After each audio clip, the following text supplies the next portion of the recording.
ಆರೋಗ್ಯ ಇಲಾಖೆಯ ವತಿಯಿಂದ ಭ್ರೂಣಲಿಂಗ ಪತ್ತೆ ಹಾಗೂ ಭ್ರೂಣ ಹತ್ಯೆಗೆ ಸಂಬಂಧಪಟ್ಟ ಹಾಗೆ ಹಲವಾರು ಕಾಯ್ದೆಗಳನ್ನು ರೂಪಿಸಿರ್ತಕ್ಕಂಥದ್ದು ನಮಗೆಲ್ಲರೂ ಗೊತ್ತಿರೋ ವಿಷಯನೇ ಆಗಿರ್ತದೆ. ಈ ವಿಷಯಕ್ಕೆ ಸಂಬಂಧಪಟ್ಟ ಹಾಗೆ ಮೈಸೂರು ಆರೋಗ್ಯ ಇಲಾಖೆ ಹಾಗೂ ಮಂಡ್ಯ ಆರೋಗ್ಯ ಇಲಾಖೆ ಒಳಗೊಂಡಂತೆ ರಾಜ್ಯ ಮಟ್ಟದ ಏನು KPME PCPNDT ಉಪನಿರ್ದೇಶಕರಿದ್ದಾರೆ ಅವರ ನೇತೃತ್ವದಲ್ಲಿ ಹಾಗೂ ಈ ಒಂದು PCPNDT ಕಾಯ್ದೆಯನ್ನು ಯಶಸ್ವಿ ಅನುಷ್ಠಾನ ಮಾಡಲೇಬೇಕು ಅಂತಕ್ಕಂಥ ಸರ್ಕಾರದ ಮುಖ್ಯವಾಗಿ ಭ್ರೂಣಲಿಂಗ ಪತ್ತೆಗೆ ಸಂಬಂಧಪಟ್ಟ ಹಾಗೆ ಈಗ ಸೆಕ್ಸ್ ರೇಷಿಯೋಸನ್ನು ಮೇಂಟೈನ್ ಮಾಡಲಿಕ್ಕೆ ಈ ಕಾಯ್ದೆಯನ್ನು ಅನುಷ್ಠಾನ ಮಾಡಲೇಬೇಕು ಅಂತಕ್ಕಂಥದ್ದು ಸರ್ಕಾರದ ನಿರ್ದೇಶನ ಆಗಿದೆ. ಈ ನಿಟ್ಟಿನಲ್ಲಿ ನಮಗೆಲ್ಲರಿಗೂ ಗೊತ್ತಿರೋ ಹಾಗೆ ಆರೋಗ್ಯ ಇಲಾಖೆ ವತಿಯಿಂದ ಹಲವಾರು ಸೇವೆಗಳನ್ನು ನಾವು ನೀಡ್ತಾ ಇದ್ದೇವೆ.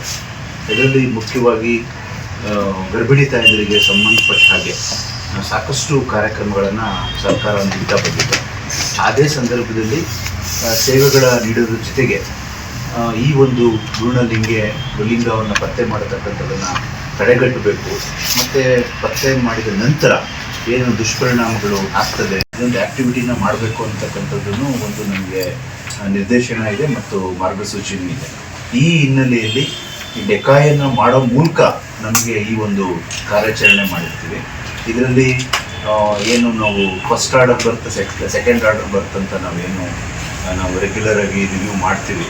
ಅಂದರೆ ಮೊದಲನೇ ಮಗು ಹೆಣ್ಣಿದ್ದಂಥ ಸಂದರ್ಭದಲ್ಲಿ ಅಥವಾ ಎರಡನೇ ಮಗುವೂ ಸಹ ಹೆಣ್ಣು ಇದ್ದಂಥ ಸಂದರ್ಭದಲ್ಲಿ ಅಂತಹ ಗರ್ಭಿಣಿ ತಾಯಂದಿರನ್ನು ನಾವು ಟ್ರ್ಯಾಕ್ ಮಾಡ್ತಾ ಇರ್ತೀವಿ. ಅವರು ಸರ್ವೀಸಸ್ ಜೊತೆಗೆ ಸ್ಕ್ಯಾನಿಂಗ್ ಆ್ಯಕ್ಟಿವಿಟೀಸ್ ಮಾಡ್ತಾರೆ. ಇದನ್ನೆಲ್ಲದೂ ಒಳಗೊಂಡು ನಾವು ಡೆಕಾಯ್ ಆಪರೇಷನ್ನ ಮಾಡೋ ಮೂಲಕ ನಾವು ನಿನ್ನೆ ಕಾರ್ಯಾಚರಣೆಯನ್ನು ಮಾಡಿ ಏನು ಬನ್ನೂರು ಹೈವೇಗೆ ಬಂದಿರತಕ್ಕಂಥ ಫಾರ್ಮ್ ಹೌಸಲ್ಲಿ ನಾವು ಗರ್ಭಿಣಿ ತಾಯಂದಿರ ಮುಖ್ಯ ನಾವು ಲೈವ್ ಆಗಿ ಅವ್ರನ್ನ ಕಾರ್ಯಾಚರಣೆಯಲ್ಲಿ ಅವ್ರನ್ನ ಟ್ರ್ಯಾಕ್ ಮಾಡ್ತೀವಿ.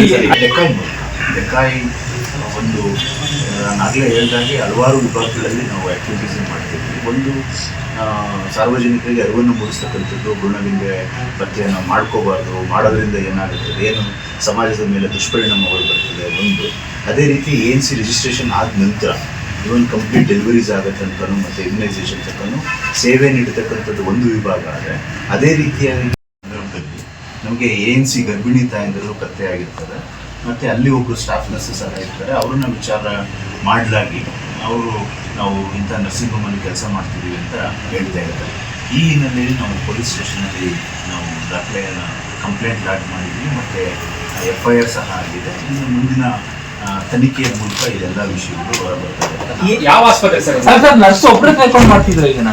ಅದೇ ಅದೆಲ್ಲ ಈ ಟೆಸ್ಟ್ ವಿಧಾನ ಯಾವ ಆಸ್ಪತ್ರೆ sir nurse? SK hospital Bannur ಅಲ್ಲಿ ವರ್ಕ್ ಮಾಡ್ತೀವಿ ಅಂತ ಹೇಳ್ತಾರೆ. ಅಲ್ಲಿ ನಾವು ಕಾರ್ಯಾಚರಣೆ ಮಾಡಿದಂಥ ಸಂದರ್ಭದಲ್ಲಿ ಏನು ಮೆಡಿಸಿನ್ಸ್ ಕೆಲವು ಸಿಕ್ಕಿದೆ. ಮತ್ತು ಅವರು ನಮಗೆಲ್ಲರಿಗೂ ಗೊತ್ತಿರೋ ಹಾಗೆ KPME ಅಡಿಯಲ್ಲಿ ಈ ಯಾವುದೇ ರೀತಿಯಾದ ಆ್ಯಕ್ಟಿವಿಟೀಸನ್ನು ಮಾಡಬೇಕಾದ ಸ್ಕ್ಯಾನಿಂಗ್ ಇರ್ಬೋದು ಅದು ಆಸ್ಪತ್ರೆಗಳಲ್ಲಿ ಮಾಡಬೇಕಂತದ್ದು. ಬಟ್ ಇಲ್ಲಿ ನಾವು ಸ್ಕ್ಯಾನ್ ಮಾಡಿಸಿಕ್ಕೋಸ್ಕರ ಬಂದಿದ್ದೀವಿ ಅಂತ ಬೆನಿಫಿಷರೀಸು ಹೇಳಿರ್ತಾರೆ. ಆ ಹಿನ್ನೆಲೆಯಲ್ಲಿ ನಾವು ಅವರನ್ನು ಪೊಲೀಸ್ ಕಂಪ್ಲೇಂಟ್ ಮೂಲಕ ಪೊಲೀಸ್ ಕಸ್ಟಡಿಗೆ